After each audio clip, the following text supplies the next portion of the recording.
अब हम बात करते हैं बेटा, डायमंड हम लोगों ने डिस्कस कर लिया था, अब अपन बात करेंगे ग्रेफाइट की, कि जो क्रिस्टलाइन एलोट्रॉप है कार्बन का पहला डायमंड अपन ने पढ़ा, उसकी प्रॉपर्टीज़ पढ़ी। अब अपन बात करते हैं ग्रेफाइट की। In graphite the hexagonal layers are arranged on top of each other. Graphite जो होती है वो कैसी लेयर होती है? हेक्सागोनल। हेक्सागोनल का मतलब क्या हो जाएगा? यहाँ पे एक कार्बन, यहाँ पे दूसरा कार्बन एटम, यहाँ पे तीसरा कार्बन एटम, यहाँ पे फोर्थ कार्बन एटम, यहाँ पे फिफ्थ कार्बन एटम और यहाँ पे सिक्स। ये हो गया हेक्सागोनल। तो ये क्या होता है, किस लेयर में होता है? हेक्सागोनल लेयर में। In graphite the hexagonal layers are arranged on top of each other. एक दूसरे के साथ किस पे? हेक्सागोनल फॉर्म में ये क्या करेंगे? अरेंज रहते हैं हेक्सागोनल फॉर्म में। As the bonds between the layers are weak. इनके बीच जो बॉन्ड्स बने होते हैं वो कैसे होते हैं? वीक होते हैं। बहुत ज़्यादा स्ट्रॉन्ग बॉन्ड नहीं होंगे, वीक बॉन्ड्स के साथ ही आपस में क्या होते हैं? बॉन्डेड होते हैं, आपस में जुड़े हुए रहते हैं, लेकिन वीक बॉन्ड के साथ। Graphite is good conductor. Graphite जो है वो गुड कंडक्टर है। ग्रेफाइट जो है वो करंट का क्या है? गुड कंडक्टर है।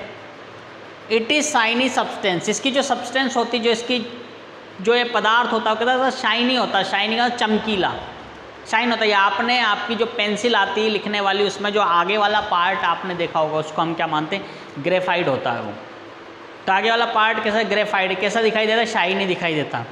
It's a slippery substance. ये कैसा सब्सटेंस है? स्लिपरी। स्लिपरी मतलब स्लिप होने वाला सब्सटेंस है। ये ऐसा सब्सटेंस है जो क्या होता है? आपस में स्लिप होते हैं, क्योंकि इसके अंदर क्या है? वो जो बॉन्ड्स हैं वो वीक बॉन्ड्स हैं, और वीक बॉन्ड्स अगर आपस में वीक बॉन्ड्स जुड़े हुए हैं तो वीक बॉन्ड जुड़ने का मतलब क्या है? कि वो स्लिपरी है, आपस में वो बहुत ज़्यादा स्ट्रॉन्ग नहीं। तो ये क्या है? शाइनी भी होता है, स्लिपरी भी होता है। मतलब शाइनी भी है, चमकीला भी है और स्लिप भी होता है इसमें। तो ये आपका ग्रेफाइट है। उसके बाद अपन बात करते हैं फुलरीन पे। The structure of fullerene is like a football. जो हमारा फुलरीन होता है वो एक फुटबॉल की तरह दिखाई देता है।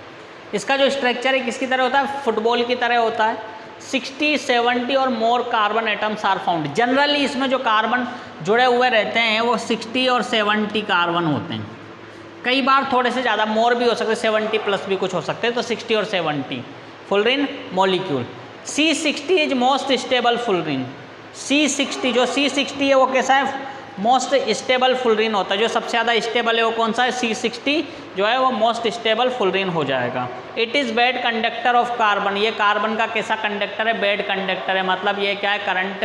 करंट इसमें क्या नहीं होता? फ्लो नहीं होता। ये बैड कंडक्टर होता है। तो ये अपन ने क्या पढ़े? Crystalline allotropes of carbon. Crystalline allotropes of carbon.